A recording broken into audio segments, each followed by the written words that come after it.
Yo, what is going on, guys? Welcome back to another video. This video is going to be a bit different because in this video I'm going to show you how to make your own chassis mounted wing professionally from start to scratch. So I'm going to head outside, let's go and see what the wing actually looks like, the finished products, and I'll show you guys how to do it from start to finish. It didn't take me that long. If you know what you're doing, if you're aware of the product, if you're aware of the stuff I'm using, it really isn't that hard. And this is also how I create my aero stuff. This is going to be how I'm going to create my splitter myself, my side skirts, my diffuser, all of that, guys, is how it's same route. So let's head to the garage so I can show you guys what the actual wing looks like, and then I'll show you guys how I designed it. Let's go. Alright, so we're in the garage now. Let me show you guys real quick of the actual design. So there it is, the final chassis mount design, right? You can see the height wise where it comes up from, it's pretty good. And you can tell it's not going anywhere. Even also move side to side because there's no middle brace, which I'm gonna create. Only thing that's missing is a brace that goes from here to here.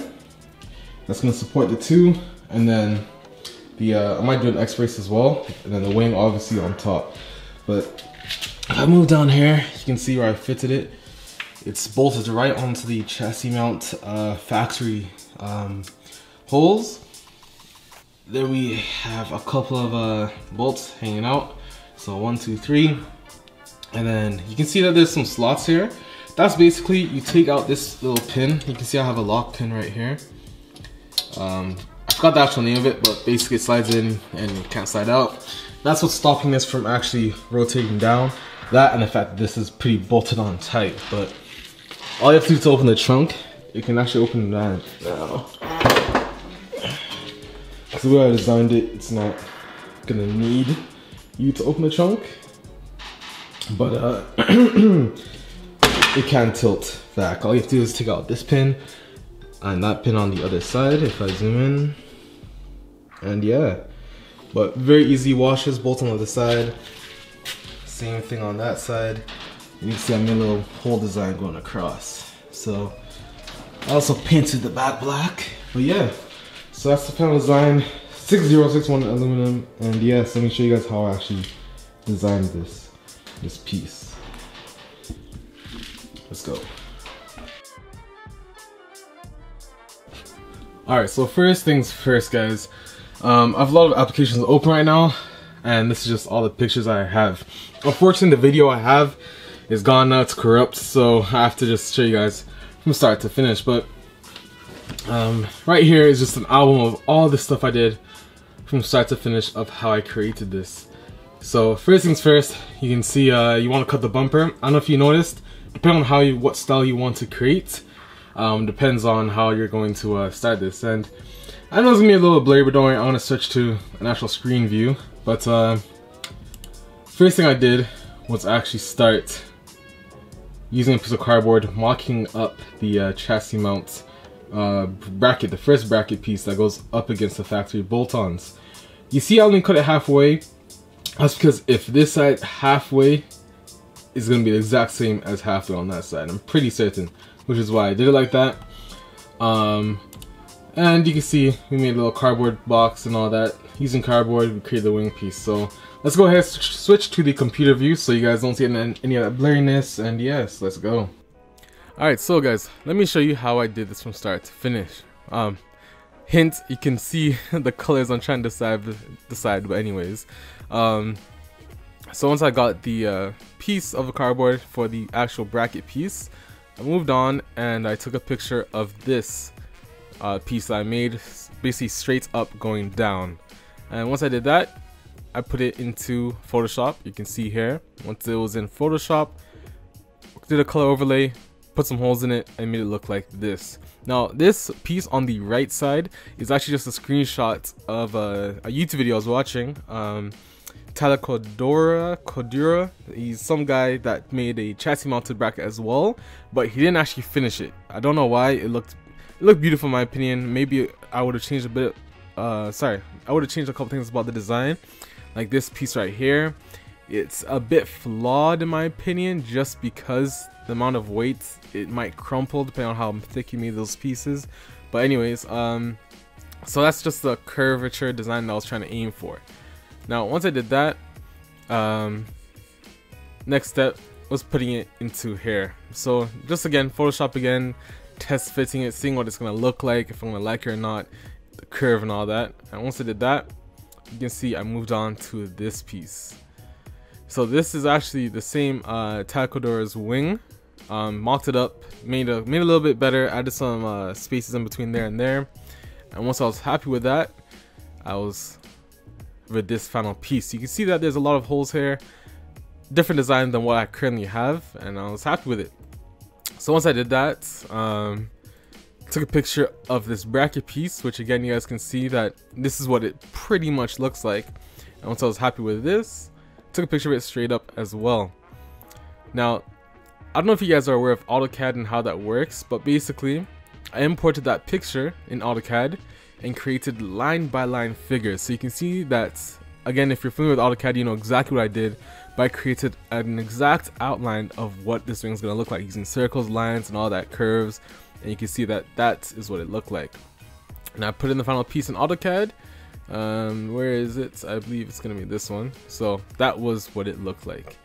You can see the design's a bit different at the top, and there's also differences here. Now after doing analysis, talking to some people that are engineers and all that, the sharp corners I wanted to get rid of, because that's actually a weak spot. Because the corners are so sharp, it's actually going to be a weak spot in the frame. And again, I'm not just looking for looks, I want something that's going to work as well, right? So I did the 3D version. You can see the sharp corner version. After mocking it up, I didn't create the brackets at this time, I just wanted to create a rough idea of how I want this to look like. Also, I had the rod against there, so I did actually create the rod in that picture. Next thing I wanted to do was fix it up a little bit more. So if I go over here, scroll a little bit further down, you can see that I was starting to get somewhere. Mocked up the wing, knew exactly where I was going with it, and I want to change some things. Now, how I got to this final version, basically, I can change the curve. So if I opened up AutoCAD right now, I'll open up AutoCAD later, and I'll show you guys exactly that actually. But I changed the curve of the design and all that. You can see that I've made the 2D pieces exactly like that, the brackets. It's fairly easy, to be honest. You can see that these are all the pieces in black. The design, what it looks like, you can see that it's pretty much like that. And I made IGES files to put it on a CNC machine, because basically what AutoCAD does, you make an IGES file and you send it straight to the computer, and the computer cuts whatever metal piece is on display. Given that you have the right amount of intelligence of how to create these pieces, it's pretty easy to do. But I'll open up AutoCAD and show you guys exactly what I did from there. So if I open this, you can see all these different layers. This was the mock-up as well, so I knew exactly what it looked like. You have different versions there and there, and this is also one of the types of wings. You can see where I started off from. I'm gonna close this, and I'm gonna open up AutoCAD. So while AutoCAD is opening, I'll show you guys how I did it from there. So we're gonna wait for this to open. So as you guys can see, we have everything mocked up. So here is the 2D version. If I go over here, go to model. So this piece is separate only because it's the 2D version. So when you see it, basically what they did is that they actually welded these two pieces together, which is what you saw.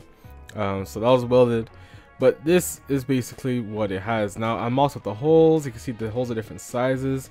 I know exactly what bolts I was going to use, which also helps as well, because when you're designing something like this, you have to keep in mind what bolts you're using.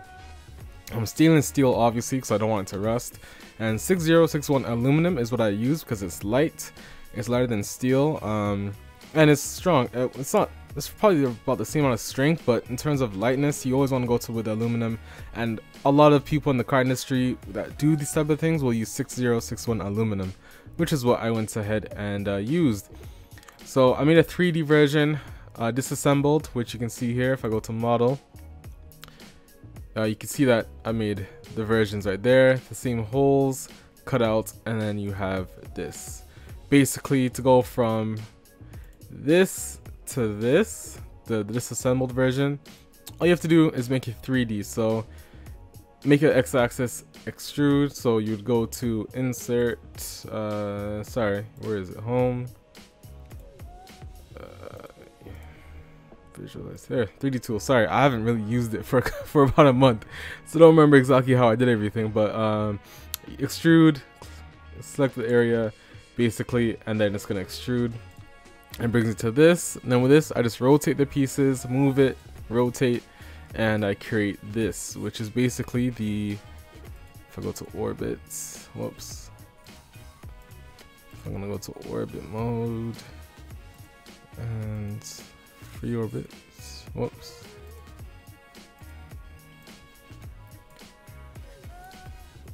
actually let me control see that, not free orbit. So go to orbit, you can see that basically that's the design, and simple, and made the circles like that. And if I really want to show you guys how it works, if I click escape, click on this, click rotate,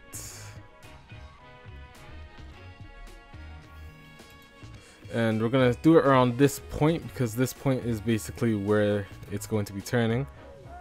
Oh, I have to do it along a different axis, so I have to change that. But basically that would show you how it tilts using the same holes, and yeah, that's how you make it professionally. It's not hard. Watch out for my video on how to make a splitter professionally and arrow and all that type of stuff if you use there. But guys, honestly, if you want me to create something like this for you, I'm gonna charge a lot of money because it is a lot of money to do stuff like this. But again, I'm here to show you guys that doing DIY, it's not hard. You can do a lot of stuff by yourself. Even if you don't have access to this or access to a CNC machine, all you have to do is basically make it a little bit less complicated, because doing a cut like this on using a grinder is gonna be a lot harder. But you can get steel, and steel is pretty cheap. Just get steel, make all these brackets, bend that piece instead of welding it. It's very easy, guys, and I can assure you that doing all this DIY stuff is easy and you can all do it. So that's just the moral of this video. If you guys did enjoy, leave a like down below and subscribe for more content. But that is my chassis mounted wing, and that's how I made it. So guys, other than that, I'm Alex VII, and I'm out. Peace.